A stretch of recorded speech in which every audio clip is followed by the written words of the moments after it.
भगवान परमात्म्याच्या भक्तांना काय आवडतं? पंढरपूरला जावं, चंद्रभागेचं स्नान करावं. भक्ताला चंद्रभागा आवडते मामा, भक्ताला चंद्रभागा आवडते. पंढरपूरची आपल्यातली आपल्या घरची चंद्रभागा असते घरी. काही लोक घरच्या चंद्रभागेवर प्रेम करतात, पंढरपूरच्या चंद्रभागेवरती प्रेम करतात. आणि मग तिचं स्नान करून पांडुरंगाचं दर्शन घेणं भक्ताला आवडतं. अर्थात भगवान परमात्म्याला जे आवडतं, त्याच्या भक्तांना जे आवडतं ते आपल्याला सुद्धा आवडलं तर देवाला समाधान वाटतंय. आणि म्हणून करता गोरोबा काकांच्या जीवनामध्ये खऱ्या अर्थाने भक्तीचा उगम होतोय. गोरोबा काकांच्या घरामध्ये भगवान शंकराची भक्ती आहे, परंतु गोरोबा काका पांडुरंग परमात्म्याच्या भक्तीमध्ये विलीन होत आहे. तसं पाहायला गेलं तर शास्त्र सांगतंय, एकम सद्विप्रा बहुधा वदंती.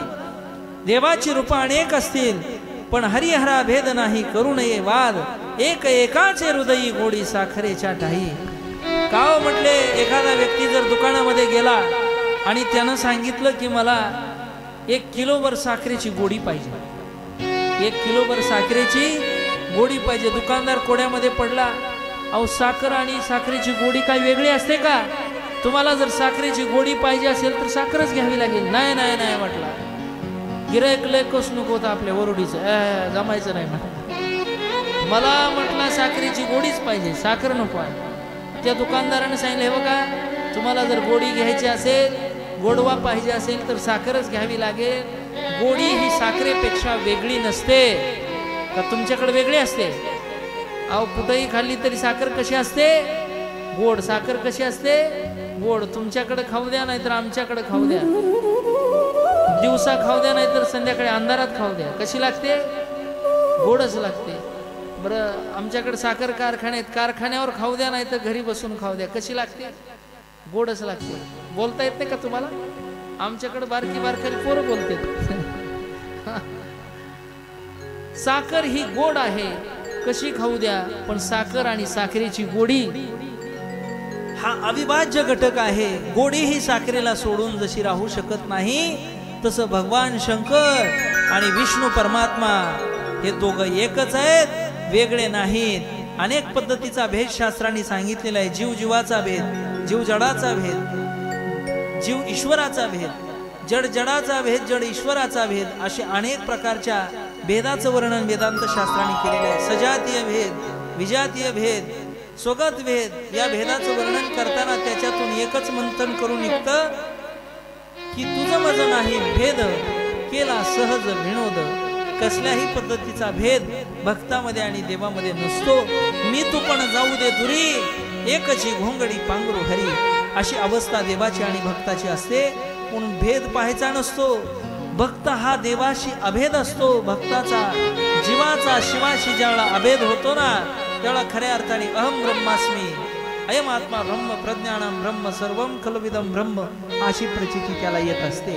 आणि म्हणून करता आपण एकच आहोत, वेगळे नाही, अशी प्रचिती जोपर्यंत भक्ताला येत नाही, तोपर्यंत परमार्थामध्ये खरं साध्य प्राप्त आपल्याला होत नाही. शिव आणि हरी दोन वेगळे नाही तर एकच आहेत. अनेक उदाहरण आपल्याला पाहायला सापडतील. दोन त्या ठिकाणी मित्र आणि दिवाळीच्या सुट्टीला निघाले. मामाच्या गावी जात असताना दोघांचा नंबर एकाच बोगीमध्ये, ट्रेनमध्ये, रेल्वेमध्ये, एकाच डब्यामध्ये आला. समोरासमोर नंबर आला. ह्याने विचारलं, का रे कुठं निघालास? पहिला म्हणतो मी माझ्या मामाकडे निघालो. दुसऱ्याला विचारलं, तू कुठं निघालास? मी माझ्या काकाकडे निघालो. पहिल्याला विचारलं, का रे काय करतात तुझे मामा? त्यांनी सांगितलं, माझे मामा असे सुंदर गायक आहेत, असे सुंदर गायक आहेत की आमचे विकास महाराज काय गातात, त्यांच्यापेक्षा चांगलं गातील. असं ते सांगायला लागले. आणि मग दुसरा म्हणायला लागला, अरे तुझे मामा तरी कमीच चांगले गायक आहेत, माझे काका तुझ्या मामापेक्षाही चांगलं गातात, सुंदर गातात, शास्त्रीय गायक आहेत. दोघांचं भांडण रेल्वेमध्ये. आणि मामा काका कुठं? त्यांच्या गावामध्ये, पुण्यामध्ये. इकडून निघाले बुलढाण्यावरून, बुलढाण्याला रेल्वे आहे ना आपल्या, बुलढाण्यावरून निघाले आणि मग पुण्याला निघाले. दोघांचं भांडण चालू झालं. माझा मामा श्रेष्ठ आहे का तुझा काका श्रेष्ठ आहे? गाडी चालू झाली. टीसी म्हटलं, आहे भांडण करायचं असेल तर खाली उतरा. ते दोघं शांत बसले. मजल धर्मजल करत पुणे शहर आलं. पुण्यामध्ये दोघं जण उतरले. एक जण रिक्षामध्ये बसला, दुसरा टॅक्सीमध्ये बसला. दोघं आपापल्या मार्गाने निघून गेले. टॅक्सी जरा लवकर पोहोचली, रिक्षा त्याच्या पाठीमागून गेली. टॅक्सी मधला, जीप मधला तो मुलगा खाली उतरला. आपली बॅग खाली उतरत असताना तेवढ्यामध्ये रिक्षा तिथंच आली आणि रिक्षातलाही व्यक्ती मुलगा तिथंच उतरला. आणि तो म्हणायला लागला, अरे तू इकडं कुठं? दुसरा म्हणतो, तू इकडं कुठं? पहिला म्हणतो, हे माझ्या मामाचं घर आहे, दिसतंय ना तुला, हे माझ्या मामाचं घर आहे. दुसरा म्हणतो, अरे इथं तर माझ्या काकांचं घर आहे. तेवढ्यामध्ये समोरून एक व्यक्ती चालत येत होती. पहिला म्हणतो, ते बघ समोरून चालत येणारे आहेत ना, ते माझे मामा आहेत. तेवढ्यात दुसरा म्हणतो, तू ज्यांना मामा म्हणतोस ना, तेच माझे काका आहेत. याचा अर्थ असा आहे, मामा आणि काका व्यक्तीची नावं जरी दोन असली तरी सुद्धा ती मामा आणि काका नावाची व्यक्ती मात्र एकच होती. तसं शिव म्हणा किंवा हरी म्हणा किंवा शंकर म्हणा, त्या ठिकाणी राम म्हणा, कृष्ण म्हणा, श्याम म्हणा, अनेक नावं असतील, परंतु त्याच्यामध्ये असणारं ब्रह्मतत्व मात्र एकच आहे. एकम सद्विप्रा बहुधा वदन्ति. ईश्वर सत्य है, सत्य ही शिव है, शिव ही सुंदर है. ओ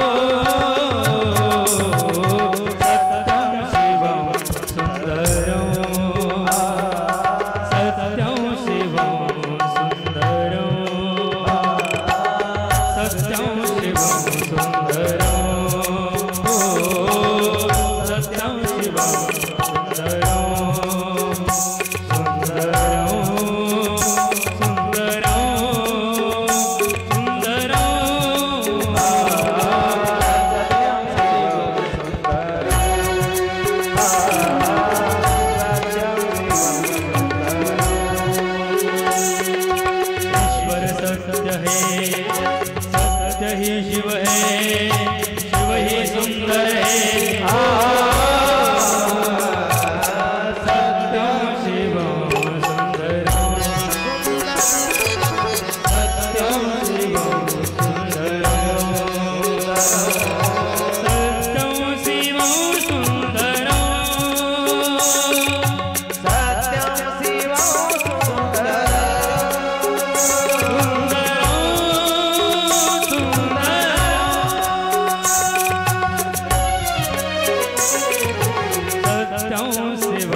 आणि जीवनामध्ये देवांची नावं अनेक असतील, पण ब्रह्मतत्व मात्र एक आहे. मंगळवेड्याच्या काल संतांचं जे चरित्र आपण पाहिलं, चोखामेळा महाराजांचं, तिथं अजून एक संत होऊन गेले, म्हणजे पंढरपुरामध्ये. त्यांचं नाव होतं की संत नरहरी सोनार महाराज. नरहरी सोनार महाराज चांगल्या पद्धतीचे भगवान शंकराचे भक्त होते. लहानपणापासून त्यांच्या जीवनामध्ये त्यांनी त्या ठिकाणी शंकराची भक्ती केली होती. एक दिवस त्या गावातल्या एका पाटलाने पंढरपुरातल्या भगवान परमात्म्याला नवस केला होता की मला पुत्र प्राप्ती झाली तर तुझ्या कमरेला मी सोन्याचा करदोडा घालेन. आणि त्यांना नवस केल्याने त्या ठिकाणी पुत्र प्राप्ती झाली. मग आता पंढरपुरातला नावाजलेला एक नंबरचा सोनार कोण? संत नरहरी सोनार महाराज. गेले नरहरी सोनार महाराजांकडे, म्हटले की देवाला मी नवस केला होता की कमरेला मी तुझ्या करदोडा घालणार आहे आणि पुत्र प्राप्ती झालेली आहे, तुम्हाला काय करावं लागेल? करदोड्याचं माप घ्यायला यावं लागेल. ते म्हटले, हे बघा, शाप आपल्याला जमणार नाही. का जमणार नाही? अहो, मी त्या पांडुरंगाचं तोंड सुद्धा कधी पाहत नाही. कशामुळं? मी भगवान शंकराचा भक्त आहे, माझं त्याचं अजिबात जमायचं नाही. अहो म्हटले, आता माप घेतल्याशिवाय करदोडा कसा काय बनवायचा? अहो, काय दुसरे सोनार नाहीत का? दुसऱ्याकडून बनवून घेऊन जा, त्याला जा माप घ्यायला आणि बनवा तुम्ही करदोडा. अहो, मी नवसच केला की नरहरी सोनाराकडून मी काय करीन, करदोडा देवा तुला घालेन, आणि दुसरा सोनार आता कसा काय जमायचा? मग एक काम करा, म्हटले, तुम्ही मला माप द्या, माप घेऊन या, एक दोरी घेऊन जा, माप आणा देवाच्या कमरेचं, मी काय करतो त्याप्रमाणे करदोडा बनवतो आणि तुम्हाला देतो. मग युक्ती पटली. पाटील गेले आणि त्यांनी कमरेचं माप घेतलं. लवकरच बेल झाली का? 1:30चं टायमिंग दिलं, मी 1:30ला सोडतो बरोबर चहासाठी. त्या ठिकाणी माप घेतलं आणि माप घेऊन आले. माप घेऊन आल्यानंतर करदोडा बनवण्याकरता ते माप नरहरी सोनार महाराजांकडे दिलं. नरहरी सोनार महाराजांनी त्या ठिकाणी त्या मापाप्रमाणे तंतोतंत अशा पद्धतीचा 1 इंच ना 2 इंच, 1 ही कमी जास्त होणार नाही असा करदोडा बनवला आणि त्यांना देवाला घालण्याकरता पाठवलं. पाटील करदोडा घेऊन गेले. 4 बोट करदोडा जास्त झाला. 4 बोट करदोडा जास्त झाला. राग आला त्यांना नरहरी सोनार महाराजांचं. काय म्हटले, तुम्ही आमची फजिती लावली. एकतर स्वतः माप घ्यायला या म्हटलं तरी येत नाही आणि तुम्हाला माप घेऊन दिलं तर योग्य बनवत नाही. अहो, त्यांनी दोरीला ते करदोडा लावून पाहिला, दाखवून दिलं की तुम्ही जसं माप दिलं होतं तसंच करदोडा बनवलाय. पाटलाला वाटलं आपलीच काय चूक झाली काय. मग आता असं करा, पुन्हा माप घ्या. पुन्हा माप घेतला, पुन्हा करदोडा कमी करून दिला, पुन्हा 4 बोट करदोडा कमी पडला. आता काही खरं नाही. म्हटले, पाटील, हे बघा, म्हटले नरहरी सोनार महाराज, आम्ही किती प्रयत्न केले तरी आमच्याच्यानं काही जमत नाही. सगळे लोक आमच्यावर हसायला लागले. तुम्ही स्वतः चला, देवाचं कमरेचं माप घ्या आणि तशा पद्धतीने करदोडा बनवा. नरहरी सोनार महाराज म्हटले, असलं आपल्याला शाप जमणार नाही. मी त्याच्या देवळात कधी गेलो नाही, जाणार नाही आणि त्याचं तोंडही पाहणार नाही. का? कशासाठी? अहो, मी भगवान शंकराचा भक्त आहे. मी विठ्ठलाच्या मंदिरात येणार नाही. राहतात कुठं? पंढरपुरात. आणि भक्ती कुणाची करतात? शंकराची. भक्ती शंकराची करण्याबद्दल दुमत नाही, पण पांडुरंगाला वेगळं काय म्हणायचं कारण आहे? नरहरी सोनार महाराज, अहो चला तुम्ही माप घ्या, माप चुकायला लागले, पण ते ऐकायला तयार नाही. मग एक काम, युक्ती करू आपण. काय? हे बघा, तुम्हाला मंदिरामध्ये येण्यापासून अडचण आहे का देवाला पाहण्यापासून अडचण आहे? अहो, देवाला मी पाहणारच नाही. मग असं करू, तुमच्या डोळ्याला पट्टी बांधू आणि मग तुम्ही चला आणि मग आपण माप घेऊ. मी तुम्हाला देवाजवळ नेऊन उभा करतो. माप घेतल्यानंतर मग तुम्हाला काय हरकत आहे? तुमच्या हाताने माप घेतल्यावर पुन्हा करदोडा बनवायला काय हरकत आहे? हा, म्हटले, ही युक्ती मान्य आहे मला. त्यांच्या डोळ्याला पट्टी बांधली. पाटलाने त्यांना मंदिरामध्ये नेलं आणि मंदिरामध्ये नेलं आणि भगवंताच्या मूर्तीला हात लावायला सांगितला. जेव्हा कमरेला हात लावायला लागले तेव्हा गजचर्म व्याघ्रांबर, कंठी शोभे वासुकी हार, ही सगळी अवस्था त्यांच्या लक्षात येईल. भस्मवटी रुंड माळा, हाती त्रिशूळ नेत्री ज्वाळा, गजचर्म व्याघ्रांबर, कंठी शोभे वासुकी हार. गळ्याकडे हात गेला तर गळ्यामध्ये जसा काही सर्प आहे, कमरेला हात गेला तर कमरेला काही गजचर्म, गजाचा आणि सिंहाचं त्या ठिकाणी कातड भगवंताने पांघरलेलं आहे. हातामध्ये पाहायला जात आहे तर हात लोकांनी सांगितलं होतं कमरेवरती पांडुरंगाचे हात आहे, तर कमरेवरती हात नसून हातामध्ये त्रिशूळ आहे असा भास त्यांना व्हायला लागला. आणि हे सगळं पाहिल्यानंतर त्यांच्या लक्षात आलं की हे साक्षात माझ्या महादेवाचं स्वरूप आहे आणि महादेवाचं स्वरूप आहे. आणि महादेवाचं दर्शन करण्यापासून डोळ्याला पट्टी काय बांधायची आहे, डोळ्याची पट्टी काढली तर साक्षात पांडुरंग उभा. अरे अरे अरे अरे धर्मभ्रष्ट झाला म्हटली माझा.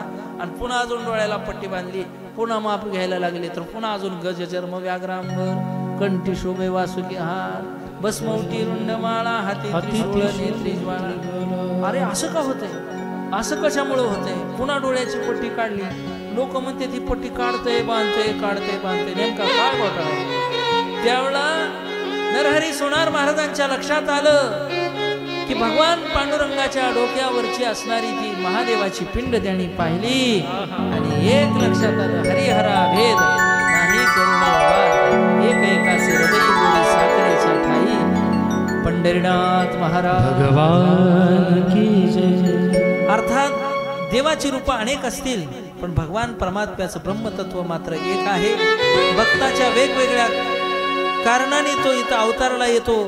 युगे 28 विठेवरी उभा वामांगे रखवाई विषे दिव्य शोपा परित्राणाय च साधुना विनाशाय च दुष्कृता धर्म संस्थापनार्थाय संभवामी युगे युगे.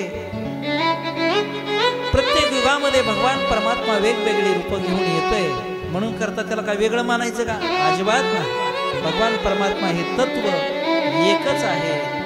तसं गोरोबा काकांच्या घरी महादेवाची भक्ती आहे पण त्यांनी पांडुरंगाच्या भक्तीचा लळा लावलेला आहे. पांडुरंगाची भक्ती त्यांना आवडू लागलेली आहे. पंढरपूरला जाणं, वारीला जाणं, पांडुरंगाचं दर्शन घेणं, चंद्रभागेचं स्नान करणं अत्यंत आनंद वाटतोय. काकांना अत्यंत आनंद होतोय. पांडुरंगाच्या दर्शनाने त्यांना अत्यंत आनंद होतोय. काकांच्या त्या ठिकाणी लग्नाचा काळ जवळ येतो. पाहुण्यातलीच एक संती नावाची मुलगी पाहिली जाते आणि काकांचा विवाह लावला जातो. आपल्याला रोज संतांचं चरित्र 4 तासामध्ये पाहायचंय त्यामुळे आपल्याला वेळेची मर्यादा असते. त्यामुळे लग्न फिरणं लगेच लावून टाकायचं असतं. एक दिवस लग्न सोहळा आपण करणार आहे, जमलं तर उद्याच संत श्रेष्ठ नामदेव महाराजांच्या लग्नाचा सोहळा आपण करू. मग त्यावेळेला मात्र तुम्ही जरा नवीन वस्त्र वगैरे परिधान करून या. जेवण तर तुम्हाला इथं आहेच, एवढी सगळी व्यवस्था आहे, मग तुम्हाला आम्हाला आयर करायला काय अडचण. मग त्या ठिकाणी गोरोबा काका आपल्या प्रापंचिक जीवनामध्ये संती बरोबर अत्यंत आनंदाने जीवन जगतायत. संती हे महाराजांच्या पत्नीचं नाव आहे.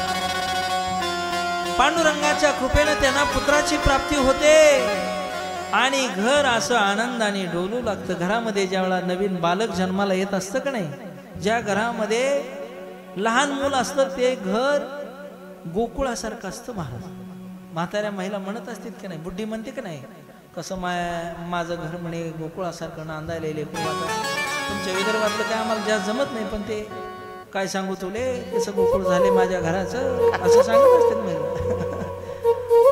आणि मग ते लहान मूल घरामध्ये आलं, रांगायला लागलं, खेळायला लागलं, बागडायला लागलं, आनंद वाटायला लागला सर्वांना.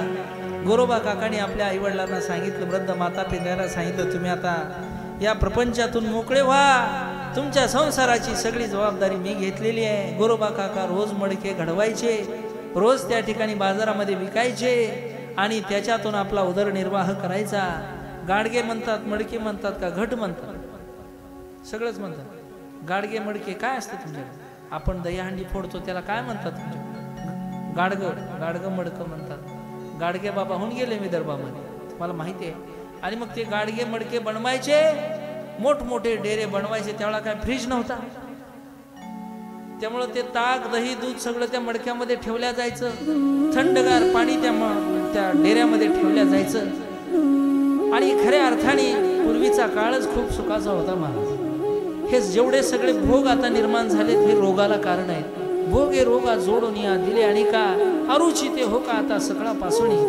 काकड्यामध्ये भोपाळीच्या अभंगामध्ये महाराज म्हणतात, अरे जीवनामध्ये जितके भोग असतात तेवढ्याच पद्धतीचे रोग असतात. मला सांगा, सगळ्यात जास्त रोग गरीब माणसाला असतात का श्रीमंत माणसाला? श्रीमंतालाच असतात. गरीबाला कायचे रोग, रोज रोज उठायचं, शेतामध्ये काबाड कष्ट करायचं, चालायचं फिरायचं शेतामध्ये, आणि इकडं तिकडं धावत पळत सुटायचं, ढोराच्या मागं, गाईच्या मागं, म्हशीच्या मागं काम करायचं, चारी खांदायची, पाईप खांदायचा, पाईपलाईन खांदायची, शेतीमध्ये वखरणी, नांगरणी, कुळवणी सगळी कामं करायची. गरीबाला कमी रोग असतात. मग ज्याच्या जीवनामध्ये भोग जास्त आहेत त्याच्या जीवनामध्ये रोग सुद्धा जास्त आहेत. म्हणून रोगाला जर घालवायचं असेल तर साधं जीवन जगा, स्वदेशी वस्तूंचं आचरण करा, स्वदेशी वस्तू आपल्या जीवनामध्ये त्या ठिकाणी वापरा, जेणेकरून आपल्या जीवनामध्ये रोग कमी होतील.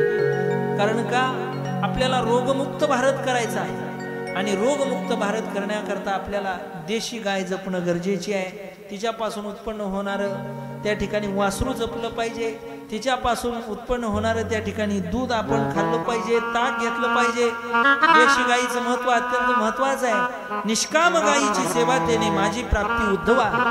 हे उद्धवा, कृष्ण परमात्मा उद्धवाला सांगताय की माझी प्राप्ती करायची असेल ना उद्धवा, तर एखाद्या वेळा तू वारी नाही केली तरी चालेल. माझं दर्शन तुला घ्यायचं असेल तर एखाद्या वेळेला तुम्हाला नमस्कार नाही केला तरी चालेल, एखाद्या वेळा माझं नाम चुकलं तरी चालेल.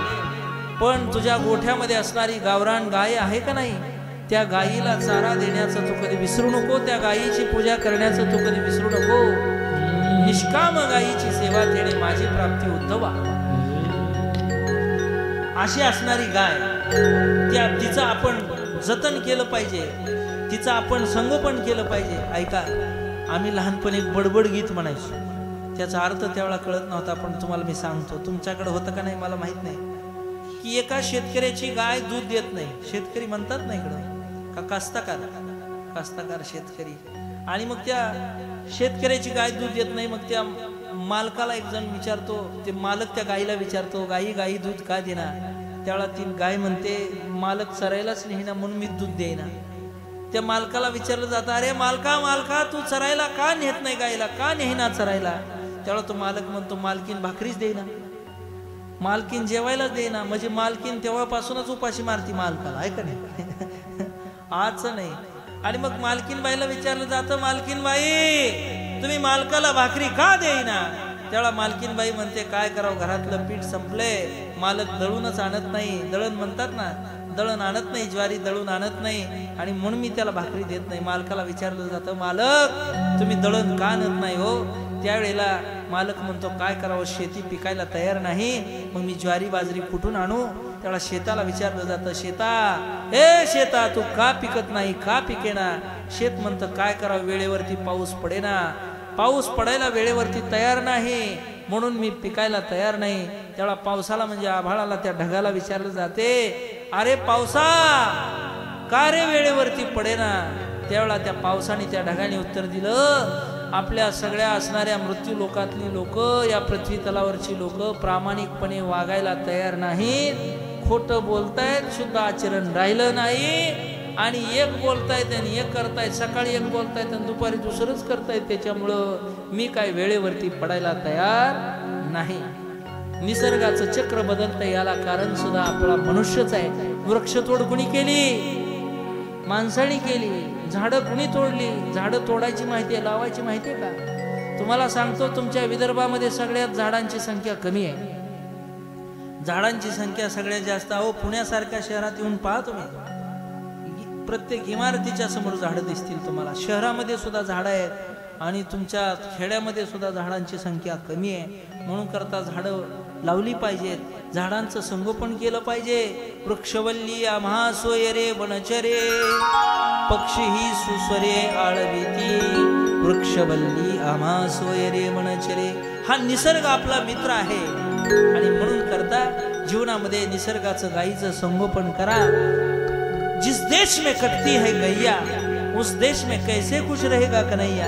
ज्या देशामध्ये गाय कापली जाते त्या देशातला देव कधी सुखी होत नाही. मग ज्या देशातला देव सुखी नाही त्या देशातला शेतकरी कधी सुखी होईल का. गोवर्धन गिरिधारी की दुलारी गोमा, साधु संत मुनि योगी प्यारी गोमा. गोवर्धन गिरिधारी की दुलारी गोमा, साधु संत मुनि योगी प्यारी गोमा.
दे गोमाता की जय. आपल्या गोठ्यामध्ये एकतरी गाय असली पाहिजे महाराज.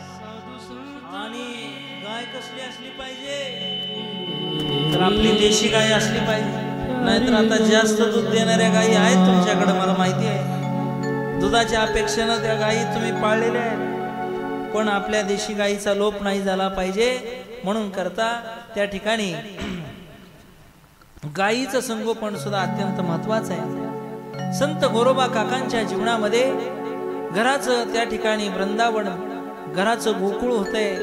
अंगणामध्ये घरामध्ये त्या ठिकाणी लेकरू खेळायला लागते. गोरोबा काकांना अत्यंत आनंद होतो. संत गोरोबा काका रोज उठतायत, सकाळी लवकर पहाटे उठतात, स्नान संध्या करतात, भगवान परमात्म्याची पूजा अर्चा करतात, भगवंताचं नामस्मरण करतात आणि मग त्या ठिकाणी आपल्या कामाला लागतात. माती आणायची, त्याच्यापासून मडके बनवायचे. फिरत्याचा का वरती देशी मातीला विठ्ठला तू वेणा विठ्ठला तू वेणा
मातीला